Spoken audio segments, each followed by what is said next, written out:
Protect your DNA. BioPQQ can promote formation of new mitochondria. Infowarsstore.com. Owen Schroyer here for Infowars.com. I'm joined by Dr. Nick Begich, and we were actually talking before this interview about how he does a lot of business in Russia, and it's very important to him, the business he does in Russia, and I didn't realize I was about to have an interview with a Russian agent here. Wow, unbelievable. So Dr. Nick Begich, on a real note though, you are very proud of the work that you've done in Russia. Absolutely. And you formed a lot of great relationships with the people in Russia, and we were talking about this. You know, what do you think when you see the narrative in the mainstream news, or you see the narrative coming from the Democrats in government, just demonizing Russia all day? They're the bad guy. They're trying to influence our election. As somebody who's familiar with Russia, does business there, knows the people there, what is the first thing that comes to your mind? Well, propaganda. I mean, U.S. propaganda. And why are we trying to recreate a Cold War? This is something that I know the Russian people don't want. The Russian people have gone through tremendous changes over the last 20 years. And instead of tearing them down, we should recognize that those changes have actually offered a great deal of stability in the world. The fact that they continue to assert their influence in their sphere of the world, why is that unexpected? I mean, that's the norm, isn't it? And we do the same thing. The recent attacks on Russia by primarily Democrats, which is kind of interesting. Where does it come from, and what is the real fear? I think it's the fear that this population can sustain anything. I mean, they thought after 2008, when the Russian ruble started to collapse a few years later, that would be the end, that this would create some kind of revolution there. Fact of the matter is, in my generation, in the last 58 years, they've had a devaluation of 50%. 3 different times. Now, imagine your savings account going to half its value, and all of a sudden, everything you wanted to buy was worth twice as much, and your income didn't go up. This is what they've experienced, and yet they rise up out of each of those economic disasters, dust themselves off, and keep on going. Now, what I've seen in Russia, traveling there since the mid-90s, right after the revolution, is a steady growth and an increasing sophistication in terms of capitalism and how it really works. There was no stable sort of government. Putin came in, stabilized things, took care of a lot of things that were happening. I mean, people were being hijacked on the street, after the communists fell. That's changed. I mean, what you see is, sure, there's still corruption. There's corruption everywhere. There's corruption in the U.S. too, although we handle it a little differently. But what I see in the character of the Russian people is a strength that, quite frankly, we could learn from. The idea of being able to rise up out of disaster and still maintain a view of the world that says keep trying is what the Russian character is about.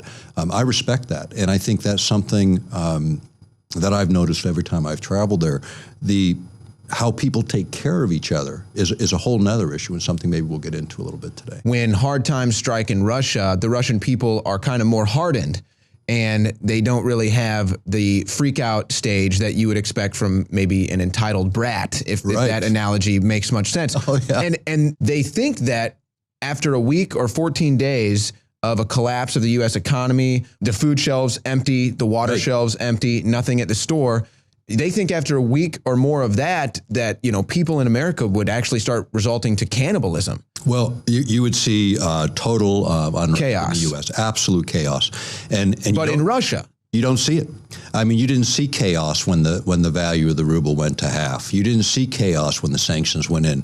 What you saw is people recognizing the situation, stepping up the next day, and doing what they could, continuing to try and overcome it. The humanity of the Russian people towards each other is something that I think the world should learn from, because there aren't people starving in the streets.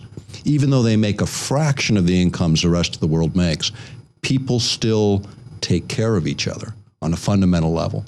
This is the core, I think, of some of the Russian strength, is the fact that they do care for each other. They recognize their humanity, and they also recognize the need to work together to overcome the obstacles that are presented in front of them. And in the end of the day, I think the Russian people will continue to evolve their economies and their political structures to be increasingly more representative. Putin came in at a time when I think a strong man, a strong leader to fit the Russian culture was required. That's why he was elected. He was an institutional reformer when I look at what's happened. Now, granted, there's lots of opinions about Putin and what he's done, and a lot of stories about him. What I would say this is he was a force that was necessary at a time when Russia needed that. Where it goes in the future, I'm sure will be much different as Russia continues to liberalize their politics, as they continue to develop their economies. I think we'll see a very different movement coming out of Russia, one that the rest of the world might even be able to learn a little bit from. So I'm kind of picturing it like this. You've got the global power structure kind of arising slowly but surely. You've got Russia, who is basically in the rubble at this time. And so the global power structure that's rising up just sees Russia kind of struggling in the rubble, and they just kind of leave them alone. Oh, here, maybe Russia's making a rise. Well, we're just going to isolate them. And if we just isolate them enough, just leave them out, then you know what? We'll continue to rise to power, and eventually there'll be nothing they can do. But maybe they've learned now that isolation tactic they thought isn't working. It's not. And Russia is actually succeeding, and now they have their own independence. And so now they realize isolation isn't working, they've decided to just demonize on all fronts. Right. And they're attacking them politically. They're attacking them with sanctions. So have we kind of seen this worm turn where instead of Russia being kind of the soft blockade to the global power structure, just kind of they're doing their own thing, the globalists assuming that isolation will drown them out, but now they realize it doesn't work, so they're just demonizing them in every way, shape, and form. I think that's correct. And when you look at what is Russia doing and what leadership are they providing in the world right now, if you think about the BRIC, you think about Brazil, you think about India, you think about China, you think about Russia and South Africa. Now, these are the biggest resource producers with the greatest reserves of natural resources in the world. This is really important because as they come together and form their trading blocks, and now they've created the Asian banks, which are, again, we're excluded from this because we've chosen to exclude ourselves from this. They are creating an alternative to the International Monetary Fund. They are creating alternatives to the banking system that's been ruled by the elites. The Russians know this. They are setting up alternative vehicles that will change and disrupt the status quo. This is why they're becoming the adversaries of the 21st century for the West, because they oppose the elites in a way that they can't control them. They tried sanctions, it didn't work. They tried to squash their economy, didn't work. They tried to create revolution in that country, and it didn't work. And then we complain about the Russians hacking the DNC. All right. I don't complain. I thank them. I do too. And I look at this, however the truth comes out, it's important to have that truth come out. And when I look at interference, to listen to the Congress, and my family's been in government for 3 generations, and to listen to congressmen and senators stand up and point the finger at Russia for hacking the DNC when we interfere with virtually every elective process in the world, including the recent Brexit. We interfere with what goes on in the European Union. We interfere with what goes on in Russia. And if we don't like what goes on in the world, we engage in what's called regime change.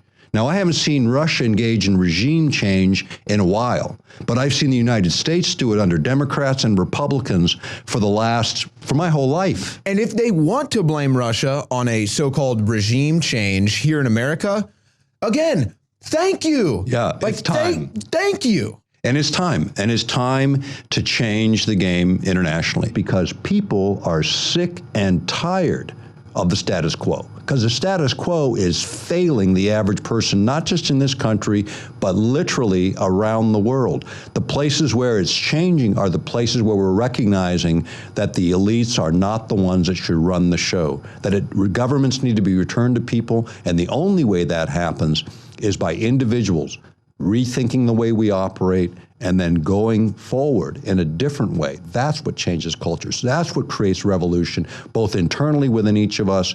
Cultural, economic revolutions are only a part of it. It's a spiritual revolution that changes the fundamentals of what happens in the world. That's the revolution that's beginning. That's the revolution people are feeling.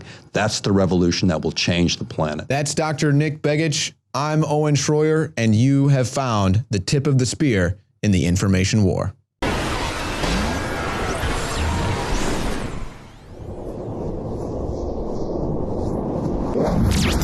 I am very proud to announce the introduction of the highest quality Infowars Biome Defense Probiotic. We wanted to come out with the largest spectrum of high quality known probiotics that have been proven to improve overall digestion and health and detoxification in the body. Biome Defense is an exclusive blend of 50 billion live and active cultures from over 23 different probiotic strains that are known to support digestion and intestinal function.